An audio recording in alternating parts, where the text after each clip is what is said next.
Moving along, this is Chapter 11, Part 2, The Rape of the Mind, by Just A.M. Merleau, M.D. Stages of Thinking and Delusion. The psyche is constantly confronted with and communicating with the outside world, and at every phase of an individual's development, that world and its events are experienced differently. Although different scientists have drawn different conclusions about the various phases and their implications, the very recognition of change and growth of personal outlook is one of the most important scientific findings in psychology and is agreed on by all psychologists. Let me briefly explain here the developmental approach to human psychology. It is not the only one, but it will serve to illustrate the tremendous impact of immature and delusional thinking on our final opinions. Developmental psychology, as studied in children and primitives, posits at the origin of thinking in both the individual and the race a hallucinatory stage of the mind in which there is no experience of difference between the inside and the outside world. The mental separation and distanciation between the self and the world has not yet taken place. The psyche is felt to be omnipotent. All that is experienced inside the self is attributed to the universe as well, and is imagined to be part of that universe. According to developmental psychology, the infant experiences the world in this way, and in certain types of insanity, the adult will revert to this hallucinatory stage. Yet even mature man does not succeed completely in separating internal fantasy from outside reality, and often he thinks about his private and subjective moods are caused by some external actuality. In the next stage, that of animistic thinking, there is still a partial sense of oneness between the ego and the world. The individual's inner experience, his fears, his feelings, are projected onto seeming causative agents in the outside world as a continual demonic threat to him. The child who bumps against the table projects onto that table a hostile living power and hits back.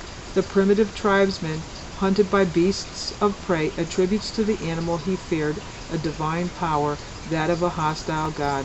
The entire outside world may in fact be peopled with the fears of men. In times of panic and fear, we all may populate our neighborhood with non-existent traitors or fifth columnists. Our animistic thinking is continually busy accusing others of what actually occurs inside our own minds. Nowadays, there are no devils and ghosts in trees and in wild animals. They have made their homes in the various scapegoats created by dictators and demagogues. The third stage is that of magical thinking, in which there is still a sense of intimate connection between man and his outside world. However, man places himself more in opposition to the world than in union with it. He wants to negotiate with the mysterious powers around him. Magic is in fact the simplest strategy of man. He has discovered that he can manipulate the world with signs and gestures, or sometimes with real actions or changes. He erects totem poles and sacrificial blocks. He makes talismans and strange medicines.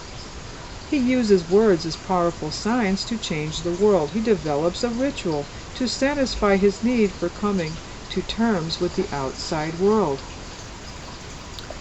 Which of us has not felt a sudden desire to count cobblestones, or is not the jealous possessor of an amulet or some other secret token whose power would be lost if its existence were known to others?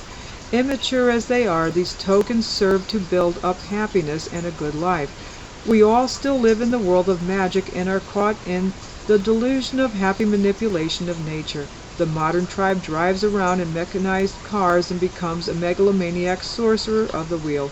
Millions of victims are brought to the altar of the god Speed because of our hidden delusion that frenzied rapidity prolongs life.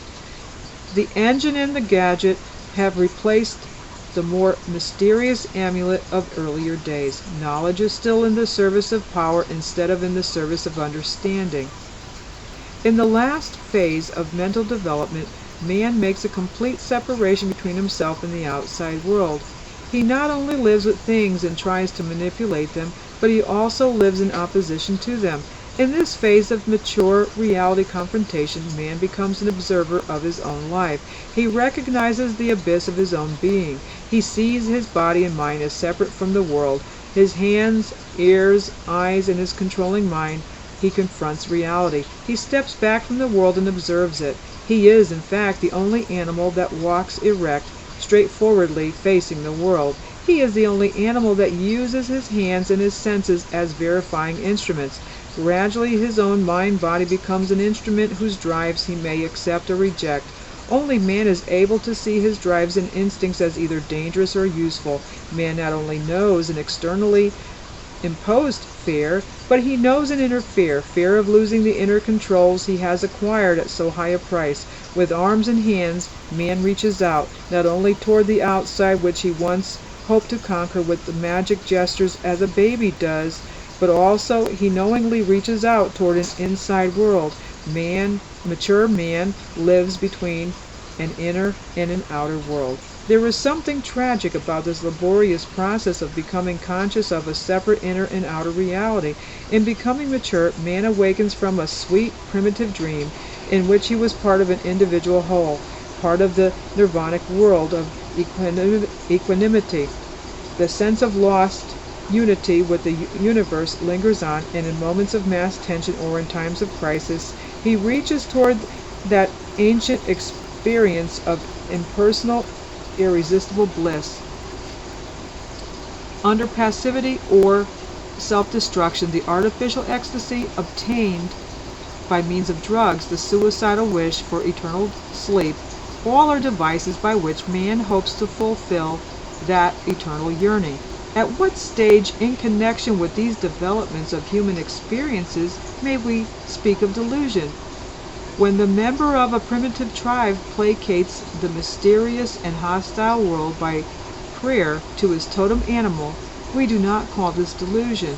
But if a man who has attained to a more advanced stage of thinking relapses into such a primitive habit of thought, then it is possible to call this falling back, retrogression, a delusion, the loss of verifiable reality. Delusion we may thus tentatively define as the loss of an independent, verifiable reality with a consequent relapse into a more primitive stage of awareness.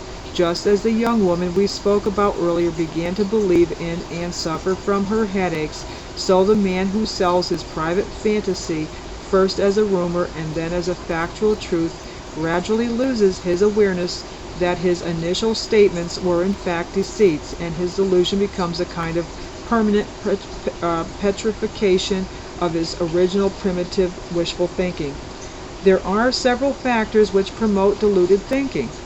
Retrogression and primitivization may occur as a result of physical disease, particularly diseases of the brain, and it is with this type of delusions that psychiatrists deal. Many brain diseases put out of operation the brain cortex, the organ which developed last in the evolutionary process and which makes us aware and controls our thinking.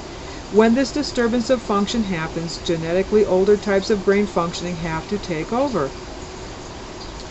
Most of the causes of delusions are not purely organic, however. The same effect of regression may be produced by hypnosis and mass hypnosis, which by dislocating the higher forms of alert consciousness reduce the subject to primitive stage of collective participation and of oneness experience. If awareness and reality confrontation become rigid and automatic, if man does not look for alert and repeated verifications of what he finds in the world, he may develop delusions, ideas not adapted to the reality situation. Apparently the human being requires constant confrontation and verification with various aspects of reality if he is to remain alive and alert. And I'll stop it right there, and we'll pick this up in the next video. This was part 2 of chapter 11, and I'll see you in part 3. We're reading from The Rape of the Mind by Just A.M. Merleau, M.D.